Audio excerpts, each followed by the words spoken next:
We focus on history, culture, religion, art, social, and philosophy of Nusantara. Here, in the presence of Nusantara, we were made to be forgotten about the goodness of ourselves. Because negativity seems to be more interesting for us.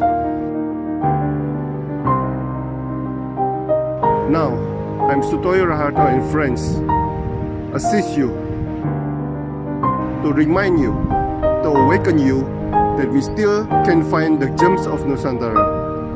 They are the great sights of Nusantara.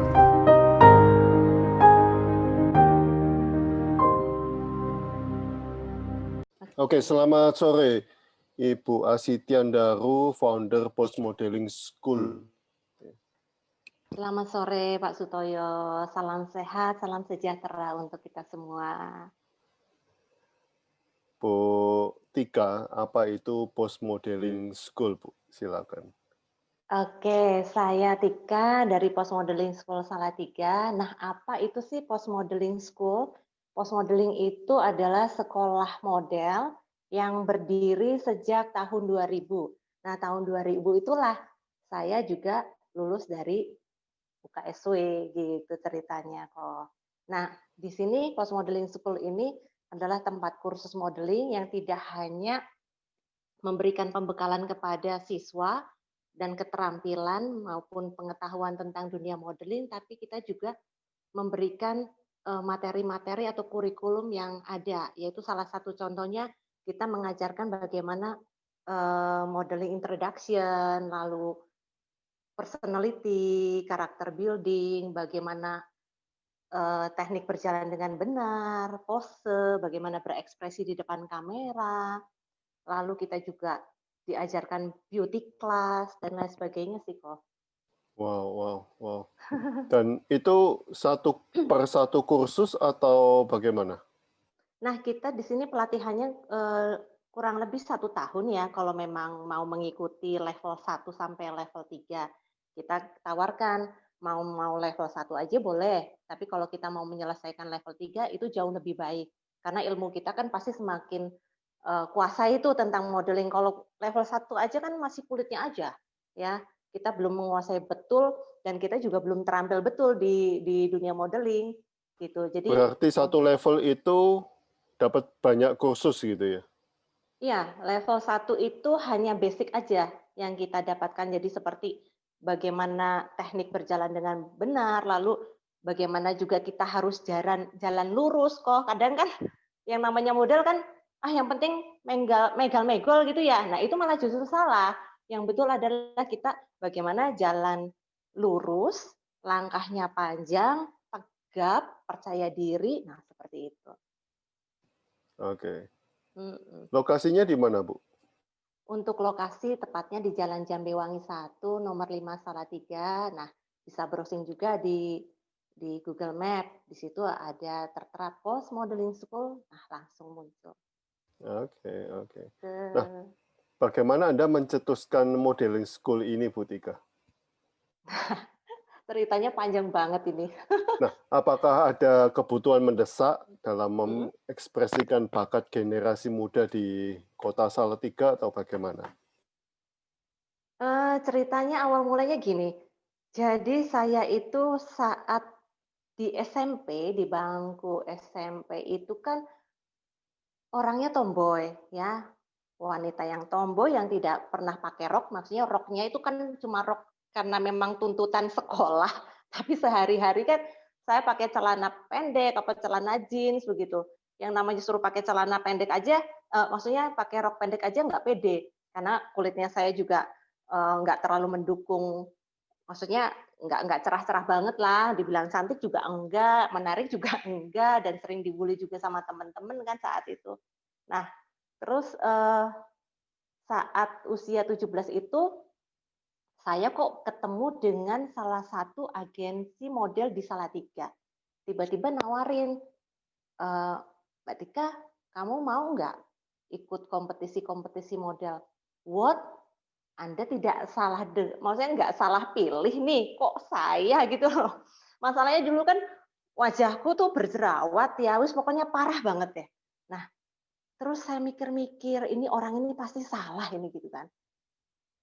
Terus saya akhirnya merenungkan, saya ambil nggak ya tawaran tersebut? Saya juga sharing sama orang tua saat itu. "Mam, Pap, ini ada tawaran dari salah satu agen model di Salatiga, kok saya diminta untuk ikut pembelajaran modeling dan juga ikut kompetisi-kompetisi di Salatiga dan sekitarnya." Ya udah coba aja. Ya udah, akhirnya orang tua support dan juga teman-teman terdekat saya juga support. Saya akhirnya menindaklanjuti pembicaraan tersebut, akhirnya ketemu dengan Mas Iwan saat itu yang mengajak saya. Akhirnya kita diskusi bareng, terus akhirnya dimulailah saya mendapatkan pembekalan mengenai tentang dunia model itu sendiri. Nah, setelah saya mendapatkan tentang modeling, saya mengikuti kompetisi-kompetisi saat itu. Nah, saya ikuti ajang-ajang itu tujuannya untuk apa sih? Untuk menumbuhkan rasa percaya diri dan juga keberanian menghadapi audiens. Karena saat kita melakukan fashion show itu kan pasti orang orang apa ya, mata mereka tertuju kepada kita, kan banyak audiens yang melihat kita. Nah, pasti otomatis nervous toh. Wah, pertama kali fashion show, dredeg itu. Wah, udah mau senyum aja susah, mau jalan aja, wah luar biasa, berat banget rasanya. Nah, pada akhirnya, wah asik juga ya setelah saya terus mengikuti kompetisi-kompetisi, asik juga ya ternyata di dunia modeling. Nah, pada akhirnya saya ya udah yang penting saya itu maju dulu, masalah result itu nantilah. Yang penting saya pede dulu maju. Nah, seperti itu. Nah, setelah saya menikmati dunia itu pada akhirnya tahun 96 saat saya masih di bangku kuliah, saya kok terpikir pingin menimba ilmu lebih lagi. Tidak hanya cuma sekolah model di Salatiga kan, saya pingin merambah ke yang luar kota nih, yang ilmunya lebih tinggi. Akhirnya saya menemukan informasi, ketemulah yang namanya Soraya Haq Modeling saat itu. Nah, kebetulan di tahun 9 itu Soraya Haq membuka kelas di Kota Semarang. Nah, saya wirawiri tuh naik bis ke Semarang. Belum membawa heels kan, namanya kita latihan model kan wajib menggunakan heels. Nah, heelsnya itu kan 12 cm, bahkan 15 cm, itu minimal standar di dunia model seperti itu. Nah, delalah sandal jepit saya juga, istilahnya sandal saya juga apa ya, lepas, nggak udah maksudnya nggak layak dipakai, akhirnya mau nggak mau naik bis dengan menggunakan heels dan juga nggak dapat tempat duduk. Gelantungan gitu kok, ya ampun. Nah, itulah perjuangan saya menimba ilmu di luar kota dan juga orang tua tidak ada yang ngantar, mau tidak mau saya juga berangkat sendiri kan, wirawiri naik bis seperti itu. Tapi asiklah perjuangan tersebut. Yang penting kita menikmati prosesnya, pasti ada hasil. Nah, Berarti setelah nggak itu untuk kemenangan pada waktu itu ya? coba kalau saat itu saya give up kok, pasti yang nggak jadi apa-apa saya juga. Nah, gitu. Lalu saya juga 3 tahun yang lalu mengupgrade lagi ilmu saya di dunia modeling. Saya ambil sekolah lagi di Jogja. Di situ saya juga belajar dengan orang-orang hebat. Nah, di situ sayalah bersyukur saya bisa nyemplung. Oh, cara mengadakan event itu seperti ini. Cara menghandle preparing untuk model di backstage seperti ini. Jadi saya banyak belajar dari mereka begitu. Saya pembelajaran itu kurang lebih 1 tahun di Jogja ya, wirawiri juga nyetir sendiri di Jogja. Kurang lebih perjalanan itu tuh dengan durasi saya di kelas itu ya kurang lebih 6 jam. Itu cukup perjuangan juga yang melelahkan. Sempat saya curhat sama suami, "Aduh, Pap, kayaknya aku nggak sanggup deh kalau harus nerusin. Masih setahun, Pap, ini baru jalan 3 bulan," saya bilang gitu. "Saya udah nggak kuat fisiknya." Terus, "Lah, apa yang sudah kamu mulai ya kamu harus selesaikan." Waduh, lah ini gitu kan. Ya sudah, demi impian saya dan demi eh, kelanjutan karir saya, akhirnya saya mau tidak mau melanjutkan apa yang sudah saya mulai. Akhirnya saya mendapatkan sertifikat dari Soraya Haq dan juga sekolah model di Jogja. Akhirnya saya memberanikan diri membuka sekolah model di Salatiga itu tahun 2000 kok. Saat saya dapat sertifikat dari Soraya Haq. Saya Wow, memberanikan berarti diri ini udah 20 tahun ini ya. kurang lebihnya seperti itu. Wow, wow. Dan ya memang tujuannya di sini adalah pengen apa ya, berbagi aja sih, sharing dengan generasi-generasi muda saat ini agar mereka juga punya wadah untuk berkarya gitu. Nah, pada waktu itu di kota Salatiga sudah ada modeling school ada. Ada ya, hanya saja kan tidak terdaftar ya kok. Jadi kita pun mantan model bisa membuka kursus pelatihan modeling, hanya saja kan kita terdaftar di instansi atau tidak kan begitu. Kalau saya kok lebih mantep kalau kita sudah ada terdaftar kan begitu. Jadi kita juga mengeluarkan sertifikat juga lebih mantep kan begitu. Dan juga kurikulumnya kami kan kurikulum nasional. Jadi enggak kurikulum abal-abal yang kita buat sendiri gitu. Oke. Nah, bagaimana Anda bersaing dengan dunia modeling dari kota-kota besar, Bu? Nah, soal bersaing ya. Sebenarnya saya punya visi nih, bisa dikenal secara nasional, tapi untuk saat ini saya ingin mengejar menjadi referensi model, sekolah model nomor 1 di Salatiga dan sekitarnya.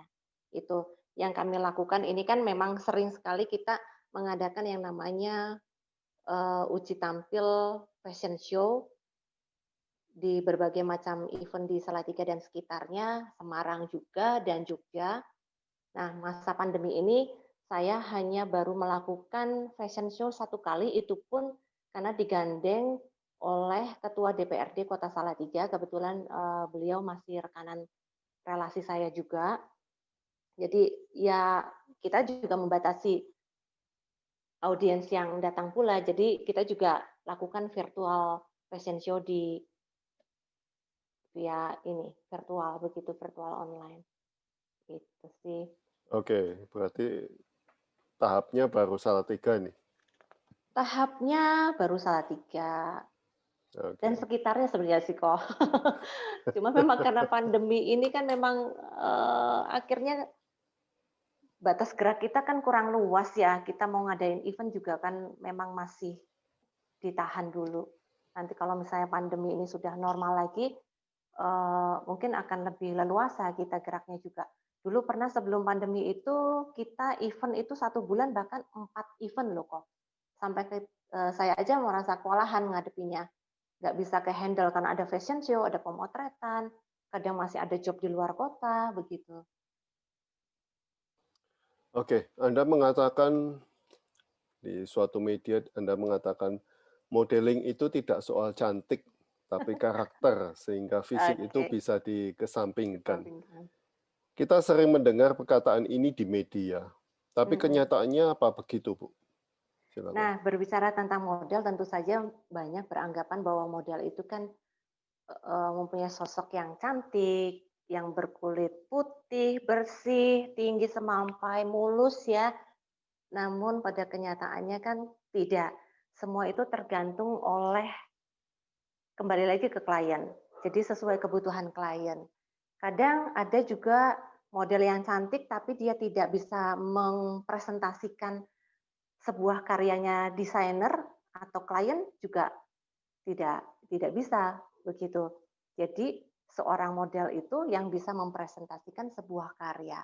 Nah, di tempat kami di post modeling itu variatif, ada yang tinggi, ada yang pendek, kulitnya juga variatif, dan ada yang eksotik pula. Justru yang eksotik itu malah justru yang dicari, yang saya heran. Cantik juga enggak, tapi dia bisa membawakan pesan.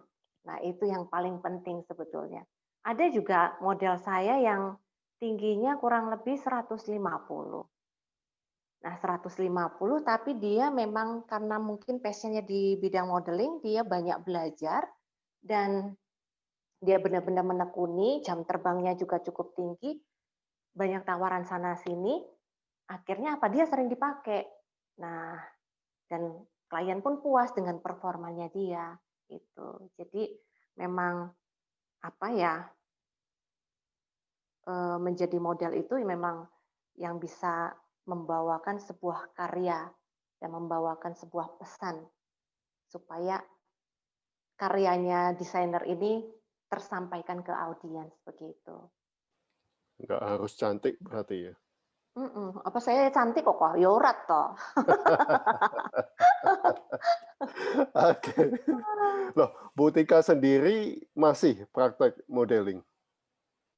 Kalau saya memang masih mengajar, namun untuk job-job tidak, tapi bisa by request sih.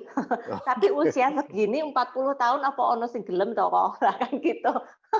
Tapi pernah saya tuh diminta untuk fashion show di tahun baru, itu 3 tahun yang lalu kok di Susan Spa, Bandungan. Saya sempat kaget, ini apa nggak salah sih ya? Wong saya tuh usianya ya wis tuwa, apa sing didelok ya toh, memang membawakan, kebaya saat itu. Memang yang fashion show juga, dari mulai kalangan anak-anak, remaja dan juga ibu-ibu gitu kan. Jadi segmennya, all segmen begitu. Jadi saya bisa masuk ke situ dan ternyata asik juga sih ya, walaupun udah tua begini bisa eksis. Biasanya sampai umur berapa, Bu? Kalau range idealnya sih dari usia 4 tahun sampai 30 tahun ya, kok. Oke, tapi kan kalau kita ngobrol seni kan tidak ada batas Usia. usia kan, Iya, kayak kemarin dan waktu modeling pas ini kan seni ya. betul. Nah, saya pernah digandeng oleh Polres Salatiga. Nah, di situ mereka mempunyai kegiatan. Saya digandeng, "Mbak Tika, saya minta tolong dong dibantu untuk mengadakan event fashion show, tapi ini temanya ibu-ibu, ibu-ibu berkebaya." Nah, saya di situ menjadi coach-nya. Bagaimana memberikan basic tekniknya kepada mereka dan juga koreografernya, koreografi maksudnya. Nah, disitulah akhirnya, "Udah Mbak, kapan-kapan nanti saya gandeng lagi ya kalau ada event-event," begitu. Sebenarnya direncanakan tahun kemarin, cuma karena pandemi akhirnya ditunda dulu. Oke, oke, oke. Nah, pencapaian apa saja yang sudah dicapai Post Modeling School selama ini?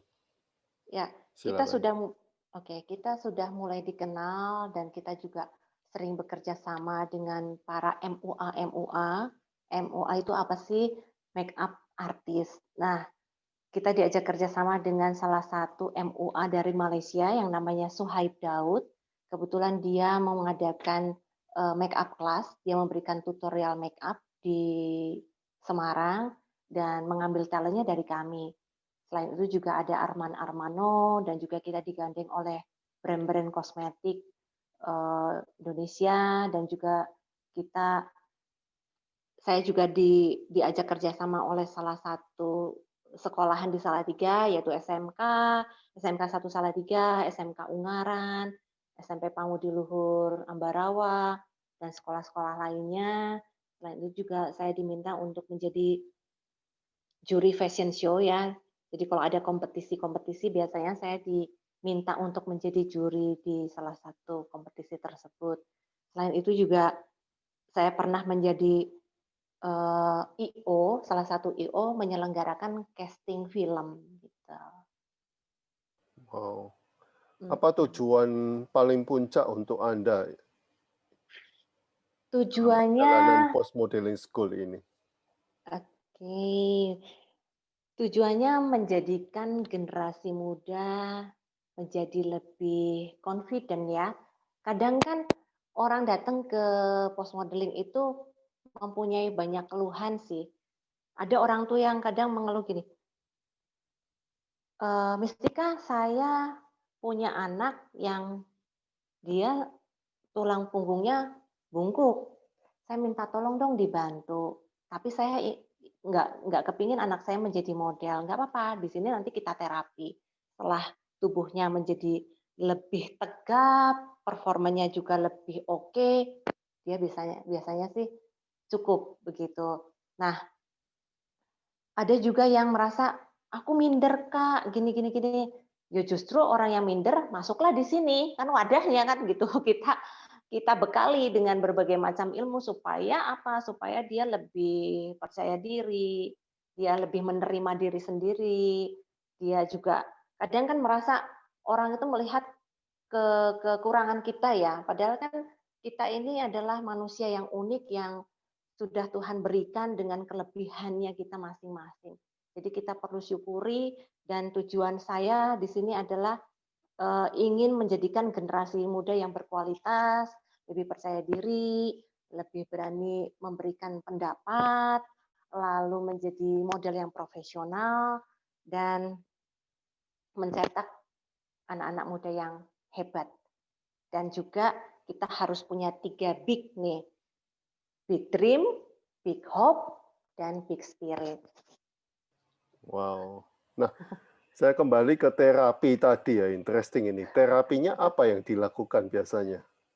Oke. Nah, saya juga gini kok, kebanyakan anak-anak sekarang dari mulai TK, SD, SMP itu mempunyai tulang punggung yang sedikit membungkuk. Saya juga heran kenapa. Apakah mungkin pola mereka yang duduk mungkin asal, yang penting duduk nyaman lah gitu kan. Nah, apa pola tersebut menjadi kebiasaan dia, atau bisa juga karena memang dia punya tubuh yang tinggi, terus minder kepada teman-temannya, "Oh, kok aku tinggi sendiri ya?" Padahal sebenarnya di dunia model tinggi itu malah lebih penting kan begitu. Nah, akhirnya dia menyesuaikan teman-temannya menjadi membungkuk begitu. Akhirnya saya terapi di sini dengan cara ini. Jadi bagian apa ya namanya pinggang itu dipegang oleh kedua tangan kita, langsung kita dorong ke depan. Nah, ini badan kita degeko gitu. Atau bisa juga dengan cara pakai tongkat pramuka itu. Nah, kita pegang seperti ini. Otomatis kan nanti membentuk dengan sendirinya.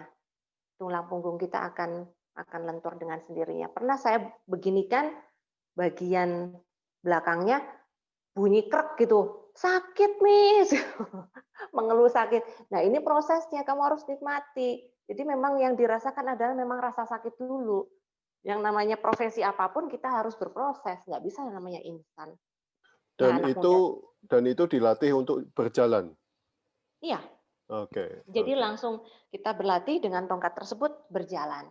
Terus dilatih setiap hari dan itu saya lakukan coba selama 3 bulan. Itu hasilnya kelihatan, kelihatan banget. Oh, setiap Ada hari dalam 3 bulan ini. Setiap hari selamat berapa jam? durasi 1 jam sih kalau bisa. Oke, itu udah Heeh. capek itu ya. Wow, capek. Oke. Tapi Dan itu pakai high heels atau pakai jalan biasa? kalau kita ingin membentuk tulang punggung supaya lebih tegap, kita jalan pakai flat shoes aja nggak masalah sih. Tapi kalau kita memang ingin sekaligus memang belajar modeling ya kita menggunakan heels dan itu wajib. Kadang kan keluhannya adalah, Miss saya belum pernah punya pengalaman menggunakan heels. Oh, justru itu kita berlatih dari mulai heels yang paling pendek dulu kita coba. Karena permasalahannya adalah kalau kita belum pernah menggunakan heels, itu pasti lutut akan nekuk saat jalan. Nah kan dilihatnya nggak cantik kalau menekuk.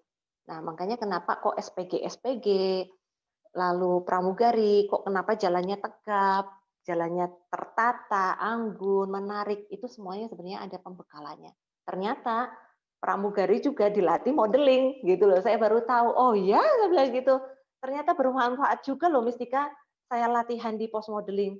Saya nggak kepikiran pengen jadi pramugari. Setelah saya apa namanya, kok kepingin ya jadi pramugari. Setelah masuk pramugari, ternyata ada pelatihan modeling juga. Dia sangat, wow luar biasa ya, ternyata malah saya bantu ngajari teman-temannya katanya gitu. Oke, oke. Dan untuk cowok ada nggak? Nah, itu dia pertanyaan yang bagus. Kalau di Salatiga sayangnya cowok ini kok sangat minim ya. Tapi di kota besar kayak Solo, Jogja, itu malah antusiasme eh, cowok itu jauh lebih besar. Saya tuh nyari bibit cowok tuh koyo susah men lho. Belum Padahal udah ada. Selama 20 tahun ini belum pernah ketemu. ada sih, ada. Untuk saat ini lumayan jumlahnya. Tapi yang kemarin itu bisa dibilang sangat minim sekali. Nah, ternyata kan dunia modeling ini kan tidak hanya khusus untuk wanita ya, tapi cowok juga bisa. Oke, oke. Eh, Dan yang beberapa ini aktif dalam modeling. Aktif, mereka masih aktif, mereka rata-rata memang yang masuk sini adalah passion dari mereka semua ya. Jadi mereka malah justru dengan sekolah di sini kan saya berikan uji tampil nih. Uji tampil ini adalah praktek langsung di lapangan. Nah, praktek fashion show, praktek photoshoot dengan menggandeng para fotografer di Salatiga, dan itu free. Kita berikan fasilitas free untuk siswa. Disitulah mereka praktek langsung, di saat nanti mereka mendapatkan job dari klien, mereka sudah siap. Mereka sudah mendapatkan istilahnya bekal dulu, siap maju perang lah istilahnya. Alatnya tuh sudah lengkap dulu lah gitu. Maksudnya free untuk difoto gitu ya? Iya, biasanya kan Oke. kalau di tempat lain tuh di agensi bayar. Ya, bayar kurang lebih 500.000 atau gimana. Cuma kan saya itu di sini kan tujuannya pengen berbagi ilmu ya, tidak melulu berbicara soal uang. Nah, jadi karena saya punya komunitas ini, saya memanfaatkan teman-teman untuk yuk kita kolaborasi. Karena yang namanya fotografer itu juga kan ada yang fotografer yang baru belajar, ada yang sudah senior, saya udah senior pun mereka tetap rendah hati. Jadi, Mustika, ada talent enggak nih yang free? Aku fotoin deh untuk nambah portfolio si model dan juga post modeling. Oke, siap. Saya free, saya kasih free, pokoknya nggak bayar gitu. Jadi Give and take. kerjasamanya bentuk kerjasamanya kita yaitu win-win solution gitu. Jadi Oke, tidak pernah oke. ada biaya apapun. Selama 20 tahun ini, tahun 2000 yang waktunya sudah wow, lama sekali rasanya. Udah tua Sampai ya, Po? sampai sekarang Mm-mm. perubahan dunia modeling di Salatiga bagaimana? Cukup bagus ya untuk respon dari dunia model karena kebanyakan ternyata masyarakat mencari tempat kursus modeling yang bisa meng-grooming perkembangan anak. Kadang di keluarga sendiri orang tua merasa give up. Aduh, angelmen yo tak didik anak iki gitu loh. Nah, mesti minta tolong, mesti Kak, anakku problemanya begini begini begini, minta tolong ya. Jadi tuh saya tuh PR-nya di sini banyak gitu loh. Yo mikiri kerjaan, mikiri modeling usaha sendiri, belum mikiri keluarga, tapi ya inilah yang namanya kita berbagi, kita harus siap untuk membantu mereka. Berarti Jadi nggak cuma modeling aja ya, nitip anak juga ya? itu kok Dan mendidik anak ya? didik anak supaya menjadi punya attitude yang baik. Yang penting sekarang Tapi adalah ya, attitude. tapi Bu Tika sendiri belajarnya ini semua dari mana? Maksudnya etika lah, attitude lah, atau apalagi psikologi. Ya. Ini kan menyangkut psikologi anak juga ya. Anak juga, Ya, ya, ya. ya. Ya, kalau untuk kurikulumnya sendiri sih saya memang belajar langsung dengan pakarnya ya, dengan di sekolah modeling. Namun kayak misalnya belajar psikologi tentang anak, karakter anak, dan lain sebagainya, itu saya belajar sendiri dengan membaca buku, mungkin browsing-browsing di internet sekarang kan semakin banyak juga ya ilmu yang mereka berikan, tinggal bagaimana kita menerapkan aja di lapangan. Gitu. Ya Oke. memang sebenarnya saya tidak punya impian untuk menjadi seorang guru kok. Itu sebenarnya yang saya hindari dari dulu. Nah, tapi kok nopo nyemplungnya di sini gitu loh. Oke, Gitu. oke. Thank you Bu Tika atas waktunya, atas sharingnya sangat luar biasa ini di kota kecil mengembangkan generasi muda lewat modeling. Terima kasih banyak, Wow, semoga thank you so sharing much. sharing-nya bermanfaat untuk semuanya. Thank you ya Pak Thank Sutoyo, you, thank you. bye-bye. Bye.